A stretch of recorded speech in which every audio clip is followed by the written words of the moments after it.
नमस्कार. प्रेमाची गोष्ट या मालिकेच्या आजच्या भागामध्ये मी तुम्हा सर्वांचे अगदी मनपूर्वक स्वागत करते. आजच्या भागामध्ये आपल्याला पाहायला मिळतं सागरा माधवीताईंच्या नकळतपणे मुक्ताला भेटण्यासाठी आलेला असतो आणि तो मुक्ताला विचारू लागतो, काय फालतूपणा आहे. तर मुक्ता ही सागरला हळू आवाजात बोलायला सांगते. तर आता सागरा मुक्ताला म्हणतो, म्हणजे तुम्ही खरंच घरी येणार नाही आहात का. तर मुक्ता ही सागरला म्हणते, सागर अहो कशी येईन सांगा ना, आई खरंच खूप चिडली आहे. अहो माझे कपडे पण माझ्याजवळ नाहीत, बघा ना मी किती वेळ याच कपड्यात आहे. कपडे आणू म्हटलं तरी आई म्हणाली की स्वातीताईंना पाठवून द्यायला सांगते. असं म्हणत तिने स्वातीताईंनाच पाठवून द्यायला सांगितले आहेत. तर आता मात्र सागरला खूप राग आलेला असतो. तर आता सागर म्हणू लागतो, हे काय चाललं आहे. जिने घराबाहेर असायला हवं ती घरात आहे आणि जिने घरात राज्य करायला हवं ती तर. असं म्हणत सागर मुक्ताकडे पाहतो. तर आता मुक्ताच्या ओठाला आईस्क्रीम लागलेलं असतं. आता मुक्ता विचारते, काय झालं सागर. परंतु सागर काही मुक्ताला सांगत नाही. तो स्वतःहूनच मुक्ताच्या ओठाचा आईस्क्रीम काढतो आणि त्यानंतर ते आईस्क्रीम न पुसता ते आपण चाखतो. आता मुक्ताच्या ओठाला लागलेलं आईस्क्रीम सागरने खाल्लेलं असतं. आता मुक्ता ही सागरकडे प्रेमाने पाहू लागते. तर सागरही मुक्ताकडे प्रेमाने पाहत असतो. आता दोघंही एकमेकांकडे अगदी भान हरपून पाहत असतात. आता मुक्ता आणि सागरच्या गप्पा चालू असतात. परंतु माधवीताईंना काही ऐकू येत नसतं. माधवीताई ऐकण्याचा प्रयत्न करतात परंतु त्यांना काहीच ऐकू जात नाही आणि म्हणूनच माधवीताई म्हणू लागतात, ऐकू तर काहीच येत नाही आहे. आणि म्हणून माधवीताई दरवाजा उघडून बाहेर येतात आणि मुक्ताला आवाज देतात. आता मात्र सागर आणि मुक्ता दचकतात. तर त्यानंतर सागरा माधवीताईंना विचारतो, काय झालं आई, तुम्ही अजून झोपला नाहीत का. तर माधवीताई सागरला म्हणतात, हाच प्रश्न मी तुम्हाला विचारत आहे, तुम्ही अजून झोपला नाहीत का, की तुम्हाला झोप येत नाही. तर आता मात्र सागर काहीच बोलत नाही. सागर म्हणतो, नाही तसं काहीच नाही, मी झोपण्यासाठीच जात होतो. तर माधवीताई म्हणतात, हो का, मग गुड नाईट म्हणानी जा. तर आता मात्र सागरला काही मुक्ताशी बोलता येत नसतं. त्याला मुक्ताशी बोलायचं असतं परंतु माधवीताई सागरला जायला सांगतात. आता मात्र सागरचा नाईलाज होतो. आता सागर तिथून जाणार परंतु त्याच वेळी इंद्राताई आणि स्वाती समोर आलेले असतात. आता इंद्राताई आणि स्वाती खूप चिडलेले असतात. आता मात्र मुक्ता आणि सागर घाबरतात. मुक्ता ही सागरकडे पाहते. तर सागर खुणावूनच म्हणतो की मला काहीच माहीत नाही. आता मात्र मुक्ता ही घाबरतच परंतु धीर करत माधवीताईंना विचारते, मम्मी काय झालं आहे, तुम्ही असं अचानक बाहेर आलात, नक्की काही झालं आहे का, माझं काही चुकलं आहे का. मुक्ता खूप घाबरून गेलेली असते. तर आता माधवीताई मुक्ताच्या हातामध्ये ते तिकीट्स देते आणि म्हणू लागते, बोल सुनबाई हे काय आहे. आता मात्र मुक्ता काहीच बोलत नाही. मुक्ता ते पाहते तर त्या तिकीट्स असतात. तर आता सागरा मुक्ताला विचारत असतो, हे काय आहे दाखवा ना मला. परंतु मुक्ता काही सागरला दाखवत नसते. तर आता इंद्राताई विचारत असतात, काय झालं सुनबाई, बोल ना, हे काय आहे, तू सांगणार आहेस की नाही. इंद्राताई खूप चिडलेल्या असतात. आता स्वातीला आठवतं कारण या तिकीट स्वातीच्याच हाती लागलेले असतात. कारण स्वाती जेव्हा मुक्ताचे कपडे घेऊन जाण्यासाठी तिच्या रूममध्ये आलेली असते, तिचं कपाट खोलते तेव्हा मुक्ताच्या साड्यांच्या खाली हे तिकीट लपवून ठेवलेलं असतं. आता स्वाती जेव्हा कपडे घेत असते तेव्हाच हे तिकीट स्वातीच्या हाती लागतं. आता हे नक्की कशाचे डॉक्युमेंट आहेत हे पाहण्यासाठी स्वाती पाहते. तर तेव्हा स्वातीच्या लक्षात येतं की हे तर केरलाच्या तिकीट्स आहेत. आता स्वाती म्हणू लागते, म्हणजे हे सगळं काही मुक्ताचं प्लॅन होतं परंतु बहुतेक हे भाईलाही तिने सांगितलं नसावं. कारण गेल्या काही दिवसात घरामध्ये एवढ्या काही घडामोडी घडून गेल्या आहेत की हे सगळं काही मुक्ताने सर्वांपासून लपवून ठेवलं. परंतु हे मला आता मम्मीला सांगायला हवं आणि स्वातीनेच इंद्राताईंना सांगितलेलं असतं. आता इंद्राताई मुक्ताला म्हणतात, सुनबाई मी तुला किती वेळा विचारलं की हे नक्की काय आहे. तर आता मुक्ता ही घाबरतच म्हणू लागते, मम्मी अहो ते मीच या तिकीट काढल्या होत्या केरलासाठी. कारण पूर्वी खूप ॲडव्हान्समध्ये या तिकीट काढल्या होत्या, मला सागरला सरप्राईज द्यायचं होतं. आता हे सत्य सागरच्या समोर आलेलं असतं. तर मुक्ता म्हणू लागते, परंतु मधल्या काळात इतक्या काही गोष्टी घडल्यात. आधी पण घरी आला आणि त्याची मनस्थिती पाहता मी सागरला पण काहीच बोलले नाही, यातलं सागरला काहीच माहीत नव्हतं. तर त्या तिकीट सागर पाहतो आणि मुक्ताला विचारतो की मुक्ता हे काय आहे. तर मुक्ता म्हणते, हो सागर, आपल्या दोघांसाठी मी हा प्लॅन केला होता परंतु गेल्या काही दिवसांमध्ये असं काही घटना घडल्या की मी तुम्हाला काहीच सांगितलं नाही. तर आता इंद्राताई मुक्ताला म्हणतात, वा तू तिकीट काढली आणि आमची काढली नाहीस, म्हणजे तुम्ही फक्त दोघंच फिरायला जाणार आणि हे सत्य तू कोणाला सांगितलंही नाही. परंतु नाही, आता तुला याची शिक्षा केलीच पाहिजे आणि याची शिक्षा तुला मिळणारच. तर स्वाती म्हणू लागते, मम्मी तू त्या दोघांनाही शिक्षा कर. तर इंद्राताई म्हणू लागतात, नाही याची शिक्षा मुक्तालाच मिळणार आहे कारण तिने हे सत्य आपल्यापासून लपवून ठेवलं. तर आता स्वाती मात्र मुक्ताला शिक्षा द्यावी यासाठी इंद्राताईंना म्हणू लागते की मम्मी तुला जी शिक्षा वाटेल ती तिला दे. तर आता इंद्राताई म्हणतात की हिला शिक्षा तर मी देणारच आहे. आता मात्र मुक्ता घाबरून गेलेली असते. तर इंद्राताई मुक्ताला म्हणतात, तुझी शिक्षा हीच की तुम्ही दोघांनी फिरायला जायचं केरलाला. आता मात्र मुक्ता दचकते आणि विचारते काय? तर आता इंद्राताई मुक्ताला म्हणतात की हो, तुझी ही सासू तुला सांगत आहे की तू फिरायला जा. आता मात्र मुक्ता म्हणू लागते परंतु मम्मी. तर इंद्राताई म्हणू लागतात बाय, अगं काय चाललंय तुझं? प्रत्येकासाठी तू काही ना काही करत असतेस. अगं जरा स्वतःसाठी सुद्धा कर ना. सर्वांचा विचार करत असतेस, सर्वांना जीव लावतेस, मग तसाच जीव तुम्ही एकमेकांना पण लावा ना. आणि म्हणूनच मी सांगत आहे तुम्ही दोघांनीही फिरायला जायचं आहे. तर आता सागर लाजू लागतो.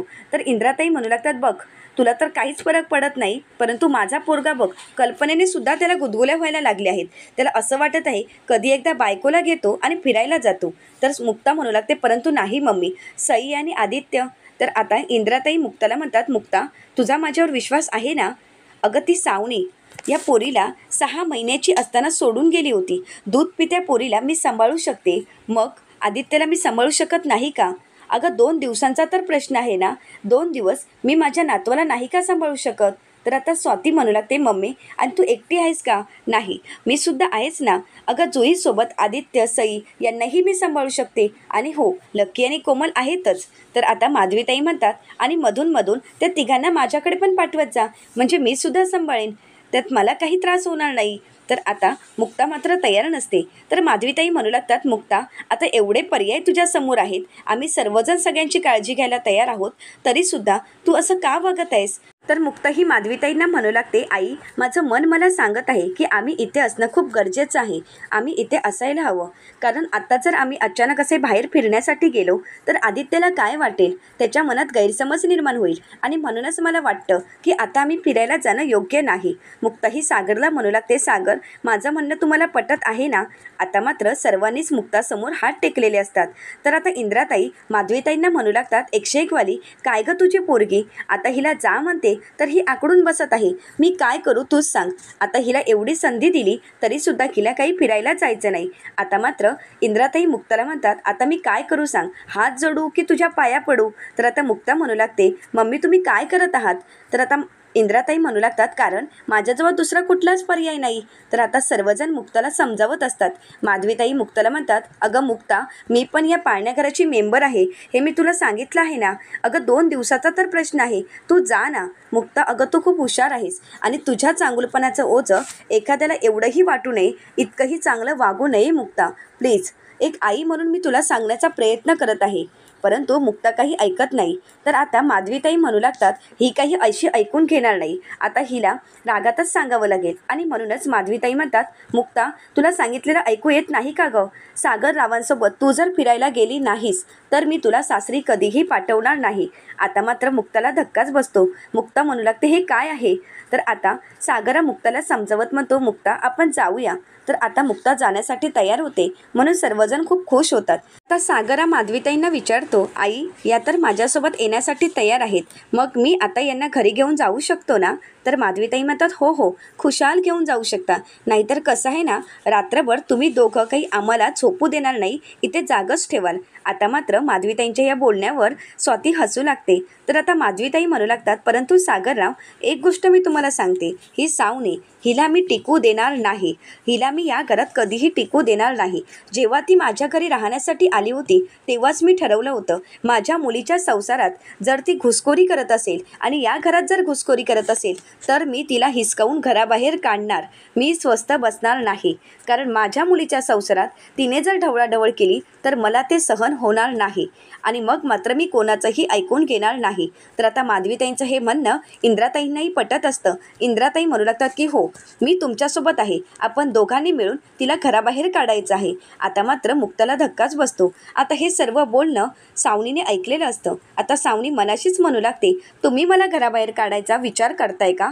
परंतु मला घराबाहेर काढायचा विचार सोडा, आधी तुमची मुलगी बाहेर कशी जाते ते मीच बघते. काही झालं तरी मी मुक्ताला सागरसोबत जाऊ देणार नाही, त्यासाठी मला काही करावं लागलं तरी चालेल, मी करेन. परंतु मुक्ताने सागरला फिरायला जाऊ देणार नाही। तर दुसरीकडे पाहायला मिळतं मिहिकाच्या हातामध्ये एक चैन असते आणि मिहिका म्हणू लागते की लग्नाआधी मावशीने केलेली मला चैन। आता मिहिकाला माधवीताईंची खूप आठवण येत असते, मावशीची तिला खूप आठवण येते, परंतु माधवीताई मिहिकाशी बोलायला तयार नसतात। मिहिकाचं त्यांनी तोंडही पाहिलेलं नसतं। हे सर्व क्षण मिहिकाला आठवू लागतात। मिहिकाच्या लक्षात येतं की आपण लग्न केलं परंतु आपलं किती नुकसान झालं आहे, आपलीच माणसं आपल्यापासून दुरावली आहेत। माधवीताई मिहिकाला म्हणालेल्या असतात की तू खरंच माझं खूप मोठं नुकसान केलेस, माझी बहीण मी आता गमावणार आहे। हे सर्व शब्द मिहिकाला आठवत असतात। माधवीताई मिहिकाला म्हणालेले असतात कोण कुठला मुलगा आयुष्यात आला आणि माझा मुलगा झाला, परंतु ज्यांच्यामुळे हे नातं निर्माण झालं त्यांनी सर्व नाती विसरून गेले आहेत। हे सर्व काही मिहिकाला आठवत असतं। तिला घरच्यांची खूप आठवण येत असते। मिहिका खूप रडत असते, परंतु त्याच वेळी हर्षवर्धन तिथे येतो। आता मिहिका रडत असते, त्याच संधीचा फायदा घेत हर्षवर्धन मिहिकाला मिठी मारतो। आता मिहिका हर्षवर्धनला म्हणू लागते सोडा मला, परंतु हर्षवर्धन मिहिकाला म्हणतो नाही सोडणार, इतकी सुंदर बायको मिळाली तर इतना तो हक बनता है। तर मिहिका हर्षवर्धनला म्हणते प्लीज मला सोडा, परंतु हर्षवर्धन काही मिहिकाला सोडायला तयार नसतो। हर्षवर्धनने ड्रिंक केलेली असते आणि तो मिहिकासोबत जबरदस्ती करण्याचा प्रयत्न करत असतो। त्याचवेळी मिहिका हर्षवर्धनला दूर फेकून देते। आता हर्षवर्धनला मात्र मिहिकाचा खूप राग आलेला असतो। हर्षवर्धन मिहिकाला म्हणतो प्रेमाने सांगतो, वेळ देतो तर डोक्यावरच बसत आहेस का? तुला माहीत आहे मला हवं ते मिळवण्यासाठी मला 1 मिनिटही वेळ लागणार नाही। तुझा त्या दिवशीचा आपल्या दोघांमध्ये जे काही घडलं त्याचा व्हिडिओ जर मी व्हायरल केला तर तुझ्या घरच्यांना तोंड दाखवायलाही जागा राहणार नाही। तर आता मिहिका हर्षवर्धनला म्हणते हेच ब्लॅकमेल केलं होतं ना, आणखीन काय हवं आहे तुम्हाला? तुम्हाला लग्न करायला हवं होतं ना, मग मी लग्न केलं ना। अहो घाणेरड्या ब्लॅकमेलने मी तुमच्यासोबत लग्न केलं, परंतु एक गोष्ट लक्षात ठेवा, मी तुमच्यासोबत लग्न केलं याचा अर्थ तुम्ही माझ्यासोबत काही करू शकता असं होऊ शकत नाही। अहो मी जर माझ्या घरच्यांना सांगितलं ना तर माझे घरचे वाचवण्यासाठी पुढे येतील, तुम्ही मला बदनाम कराल, परंतु माझे घरचे या सगळ्यातून मला खंबीरपणे बाहेर काढतील, परंतु मला त्यांना त्रास द्यायचा नाही आहे। माझ्या पाठीशी ते खंबीरपणे उभे राहतील, परंतु आता मला यातलं त्यांना काहीच सांगायचं नाही आहे। परंतु एक गोष्ट लक्षात ठेवा, तुम्ही मला फोर्स करू शकत नाही आणि तुम्ही माझ्याजवळ येऊ शकत नाही। आता मिहिका हर्षवर्धनला बजावत असते, तर हर्षवर्धन मिहिकाला म्हणतो नाही मिहिका, अगं मी तुला फोर्स करू शकतो, परंतु एक गोष्ट लक्षात ठेव, तू जर स्वतःहून आलीस तर तुलाही खूप मजा येईल। अगं मला आठवतं ना त्या दिवशी तू किती एन्जॉय केला होतास, काय मज्जा आली होती, असं म्हणत हर्षवर्धन पुन्हा एकदा मिहिकाला जवळ घेतो। तर आता मिहिका हर्षवर्धनला बाजूला करते आणि म्हणू लागते बाहेर जा। तर हर्षवर्धन विचारतो काय? तर मिहिका म्हणते की हो, इथून बाहेर जा, ऐकलं नाही का मी काय म्हणाले आहे? आता मात्र हर्षवर्धन खूप चिडलेला असतो। हर्षवर्धन म्हणतो नाही, मी बाहेर जाणार नाही, तुला जे करायचंय ते कर, परंतु मी बाहेर जाणार नाही। तर आता मिहिका हर्षवर्धनला धमकी देत म्हणते तुम्ही जर आता बाहेर गेला नाहीत तर, असं म्हणत मिहिका तिथे असलेली कैची हातात घेते आणि हर्षवर्धनला म्हणते तुम्ही जर बाहेर नाही गेलात तर मी माझ्या जीवाचं काहीतरी करून घेईन। आता मात्र हर्षवर्धनसमोर कुठलाच पर्याय नसतो। हर्षवर्धन तिथून निघून जातो। आता हर्षवर्धन तिथून निघून गेल्यानंतर मिहिकाला खूप राग आलेला असतो। मिहिका हातातील कैची फेकून देते आणि राग व्यक्त करत म्हणू लागते मी हे काय करून बसले आहे, मी का ऐकलं नाही ताईचं, का विश्वास ठेवला या माणसावर, नको तेवढा या माणसावर विश्वास ठेवला। मी जर माझ्या ताईचं ऐकलं असतं तर ही वेळ माझ्यावर आलीच नसती। मी स्वतःहूनच माझ्या आयुष्याची बर्बादी करून घेतली आहे। मला माझी ताई किती समजावण्याचा प्रयत्न करत होती, परंतु नाही, मी या माणसावर विश्वास ठेवला, परंतु या माणसाला मी किती दिवस अडवू, या माणसाला मी नाही जास्त दिवस अडवू शकत। मला माहीत नाही की या माणसाला मी कशी अडवू शकते। हा माणूस पुन्हा जवळ येण्याचा प्रयत्न करेल आणि मला बदनामी करण्याची जर त्याने धमकी दाखवली तर, आणि ती धमकी खरी करून दाखवली तर, नाही, मलाच काहीतरी केलं पाहिजे। आता मिहिकाला हर्षवर्धनचा स्पर्श सहन होत नसतो आणि तिला स्वतःचाच राग येत असतो। मिहिका खूप रडत असते। मिहिकाला या सगळ्या गोष्टीचा पश्चाताप होत असतो। तर दुसरीकडे पाहायला मिळतं मुक्ताही विचार करू लागते। मुक्ताही मनातच म्हणू लागते की सगळ्यांनी मला फोर्स केला, मलाही वाटत आहे की सागरसोबत वेळ घालवावा, सागरसोबत फिरायला जावं, परंतु घरात ही परिस्थिती असताना मी फिरायला जाणे योग्य आहे का, मी फिरायला जाऊ का, स्वामी मी काय करू, मला काहीच कळत नाही। तेवढ्यातच तिथे सागर येतो आणि म्हणू लागतो चला चला लवकर झोपू, म्हणजे पॅकिंग करण्यासाठी वेळही मिळेल। तर मुक्ताही सागरला म्हणू लागते सागर ऐका ना, मला काहीच कळत नाही, चूक की बरोबर मला काहीच लक्षात येत नाही आहे, माझ्या मनामध्ये कन्फ्युजन आहे, मी काय करू सांगा ना। अहो सागर, आता जर आपण बाहेर गेलो तर आधीला काय वाटेल, आणि हो, आधीला जर आपण असं एकटं सोडून गेलं तर आता आधीला एकटं वाटेल. तर सागर म्हणू लागतो की असं काही होणार नाही, घरचे आहेत ना, आधीला अगदी नीट सांभाळणार आहेत आणि कोणीही आधीला एकटं वाटू देणार नाही. लकी आहे ना, तो त्याला बाहेर घेऊन जाईल. कोमल, स्वाती त्याला खाऊ घालतील आणि आई तर किती लाड करते हे तर तुम्हाला माहीतच आहे ना. तर मुक्ता म्हणते की हो. तर आता मुक्ता खुश होते आणि सागरला म्हणते, सागर ऐका ना, मग आपण तिला तरी सोबत घेऊन जाऊया का? म्हणजे ती जर आपल्यासोबत आली तर तिलाही खूप बरं वाटेल आणि किती दिवस तीही ट्रिपला गेली नाही आहे. तर सागर विचारतो, कोण सई? तर मुक्ता म्हणते की हो.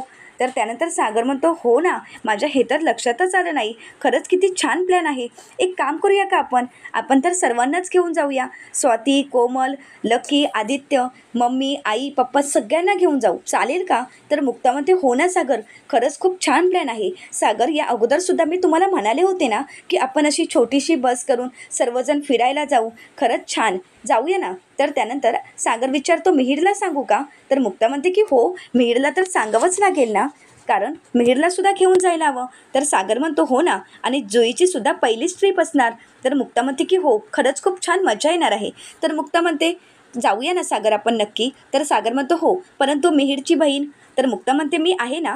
तर सागर म्हणतो, नाही नाही, सावनी, तुमची लाडकी सावनी, तिलाही सांगावं लागेल ना. तर मुक्ता विचारते, कशाला? तर सागर म्हणतो, अहो कशाला म्हणजे काय, सावनी इथे एकटी राहील ना मग, आणि हो, तिला एकटं वाटेल आणि बिचारी बोरसुद्धा होईल. तर मुक्ता म्हणू लागते, म्हणजे सागर, आता तुम्ही बिचारी म्हणणार आहात का तिला? तर सागर म्हणतो, सर्वांना घेऊन जावं तर लागणारच ना, नाहीतर तुमचा जीव तर लागणार नाही आहे. आणि जाताना ठेचा खाऊ आणि येताना सुद्धा ठेचा खाऊ. आता मात्र मुक्ताच्या लक्षात येतं. मुक्ता म्हणू लागते, बाप रे, म्हणजे तुम्ही हे सगळं काही मुद्दामच बोलत होता ना. तर त्यानंतर मुक्ताही सागरला म्हणते, फाईन, आपण कोणालाही घेऊन जाऊया नको, फक्त सई आणि आदित्यला तरी घेऊन जाऊया का? आता मात्र सागरला काय बोलावं काहीच कळत नसतं. तर आता सागर म्हणू लागतो, मी काय बोलू, बघू, विचार करू, असं म्हणत सागरा झोपण्याची तयारी करतो आणि म्हणू लागतो, हिला नवऱ्याचा सोडून सगळ्यांचा विचार हिच्या मनात येत असतो, फक्त नवऱ्याचा विचार कधी मनात येत नसतो. आता सागरला मात्र मुक्ताचा राग आलेला असतो. तर मुक्ता ही सागरचा विचार करू लागते. तर दुसरीकडे पाहायला मिळतं, आदित्य सकाळी उठतो, परंतु आदित्य घाबरून गेलेला असतो. आदित्य दचकतच अगोदर बेड चेक करतो आणि मनाशीच म्हणू लागतो, नशीब आज तरी मी गादी ओली केली नाही. आता तेवढ्यातच तिथे सावनी येते आणि आदित्यला म्हणू लागते, गुड मॉर्निंग. तर आदित्य खुश होतो आणि म्हणू लागतो, गुड मॉर्निंग मम्मा. मम्मा, खरंच आज खूप छान गुड मॉर्निंग झाली. तुला खरंच सांगू का, मला खरंच रात्र खूप मस्त गेली होती, कारण मी माझ्या पप्पांसोबत वेळ घालवला होता. माझ्या पप्पांनी माझ्यासाठी वेळ दिला होता आणि त्यानंतर पप्पा आम्हाला फिरायलाही घेऊन गेले होते. आम्हाला हवं तेवढं आईस्क्रीम दिलं. मी आणि सईने तर ठरवलंच होतं की आईस्क्रीमची कॉम्पिटिशनच लावायची, परंतु पप्पांनीच आम्हाला थांबवलं. ते म्हणाले, नाही नको, तुम्हाला सर्दी होईल, आणि म्हणूनच आम्ही ती कॉम्पिटिशनही कॅन्सल केली. म्हणून पप्पा आम्हाला लॉंग ड्राईव्हलाही घेऊन गेले. खरंच खूप मज्जा आली. पप्पांसोबत फिरायला मला खरंच खूप छान वाटतं. असं वाटतं की कायम त्यांच्यासोबतच राहावं. आता मात्र सावनीला खूप राग आलेला असतो. आता सावनी ही आदित्यला म्हणू लागते, आदित्य, याला काय म्हणतात माहीत आहे का? हत्तीचे दात. तर आदित्य विचारतो, म्हणजे? तर सावनी म्हणू लागते, म्हणजेच खायचे दात वेगळे आणि दाखवायचे दात वेगळे. अरे तुला माहीत आहे का, तुझे पप्पा, तुझी इंदिरा आजी, काका आणि तुझे आत्तू हे सगळं काही दाखवण्यासाठी करत आहेत. त्यांना तुझी काळजी नाही, ते फक्त तुला दाखवून देत आहेत की त्यांना तुझी काळजी आहे. तुला मी क्लासमधून सुटल्यावर सांगितलं होतं ना की जे काही पेंटिंगचा ड्रामा त्यांनी केला होता तो. अरे हा पेंटिंगचा ड्रामा का केला होता? तर आपल्याला घराबाहेर काढण्यासाठी. नशीब तिथे सागर होता, नाहीतर त्यांनी आपल्याला घराबाहेर काढलं असतं. आणि आज सकाळी तू या मऊ मऊ गादीवरून उठला आहेस ना, तो मऊ मऊ गादीवरून उठलाच नसता, तर फुटपाथवर उठलो असतो आपण. आणि अजूनही त्यांच्या डोक्यात प्लॅन आहे हे मला नक्कीच माहीत आहे. आपल्याला घराबाहेर काढण्यासाठी ते काहीही करू शकतात. तर आदित्य विचारतो, काय?